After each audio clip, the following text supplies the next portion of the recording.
For the most part, this is the Grimm. Grimm. Okay, Grimm room. Okay. Okay. Oh yeah, I met him the other night. Yeah. Yeah, remember in the lobby? Yes. Okay. Well, so many people are. Yeah. So they're playing these right now. Yeah, but we can also play those, and it just takes a minute to change. So those aren't Grimm what's playing speakers. now. No, those are Amphion. Yeah, I know these. Yeah, those are very. I love those speakers. Yeah. And benchmark amps playing. Yeah. And Okay. DAC and so forth. Yeah. Yes. Now. Again, on EVPs, of course. No, I really like those Amphion speakers.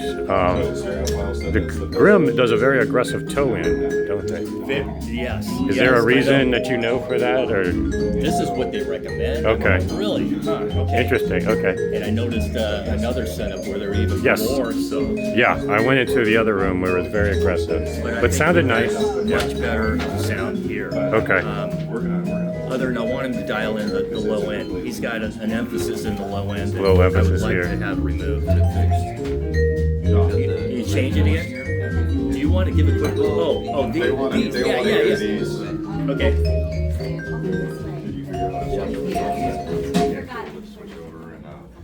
So what I'll do.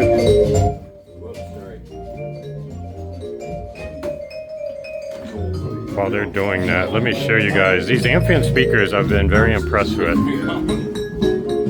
I really like these.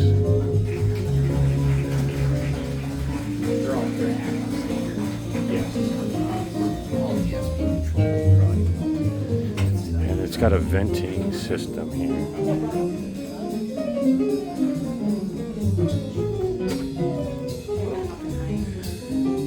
It's one of those brands that just surprised me how good it was.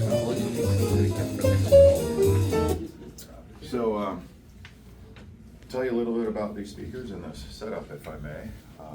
It's the Grimm LS1C, multiple iterations down the road from when it was originally invented.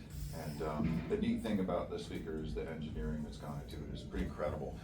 They purposely designed the cabinet so that it's very narrow from front to rear, so that if you have the back wave coming off your drivers, it's a short enough distance that you're not getting time smear off of the duration of time, so it's time and phase coherent, but it also prevents any wavelength that's long enough to where it could cause or excite a room mode to where it's short enough it can't double back on itself. And then like Key Audio and some of the other designs that Cardio designed, the way they've gone about it, instead of deploying additional drivers and stuff, which I'm not saying it always does, but it can create latency in certain situations. They've actually come up with the optimal width and figured out at this width it will remain full cardioid design down to 250 or less, which by that point any speaker in your room low enough in that frequency range, it's radiating 360 at the same volume anyways. But because the cardioid design, you can put them 6 inches away from the wall, so that's very handy. The subs don't have to sit on the bottom. You can put them anywhere in the room where you feel you're getting the best bass out of it.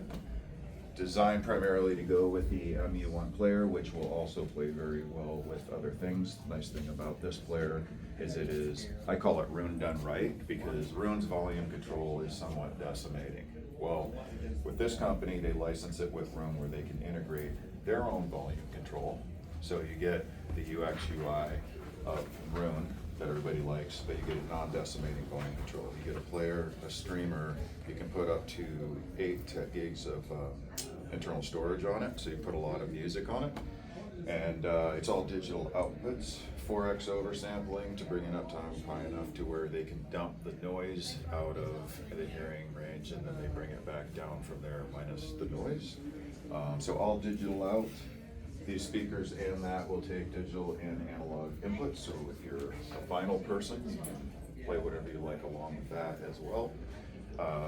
As a partner to this, if you're someone that doesn't like active speakers, or maybe you already have a passive setup and you don't want to change that, although I think once you hear these speakers you will go, wow, active is actually okay, is the MU2, and that integrates everything that is in the MU1, but it also gives you your DACs with it. So you pick your amplifier or amplifiers of choice, plug it in, and into your speakers.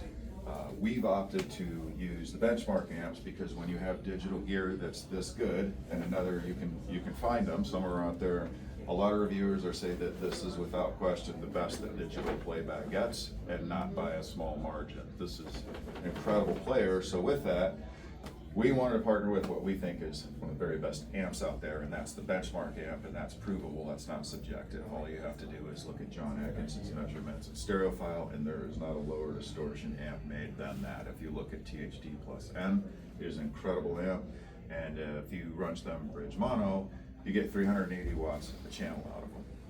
Nice thing about those two is it's agnostic to load, voltage, impedance, everything out there. So if somebody has an 8 ohm speaker, but there's a place where it dips down to 2.1, this amp doesn't care.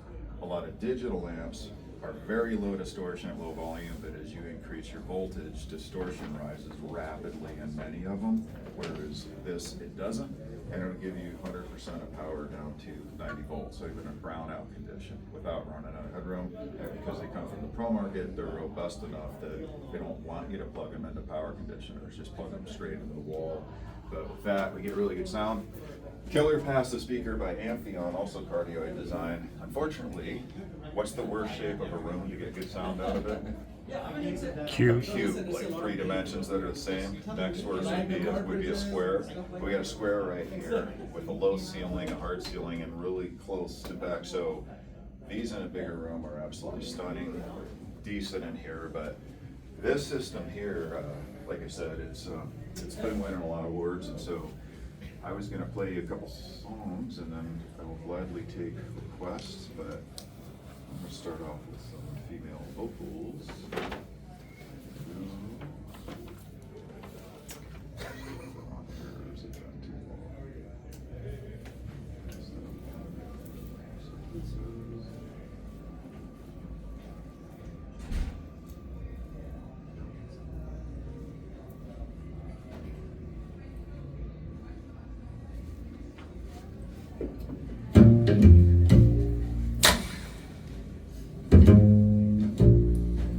Is that too loud?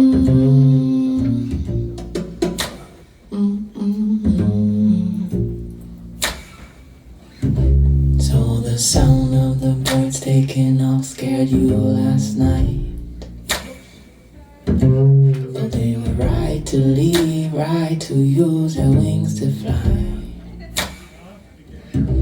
So the sound of the birds taking off scared you last night. Though they were right to leave, right to use their wings to fly. I just can't figure out, is it too late or too early? Is it right on time? Could it be right on? If the crow said it right, we could move out by dawn early. Could be right on time. Could be right on. So the sound of the birds taking off scared you last night. Though they were right to leave, right to use their wings to fly. So the sound of the birds taking off scared you last night. Though they were right to leave, right to use their wings to fly. Car is staring at the ceiling, still traveling here. All right, you guys ready? Thinking if you rise, I Pete the Greek is here now, and Doug.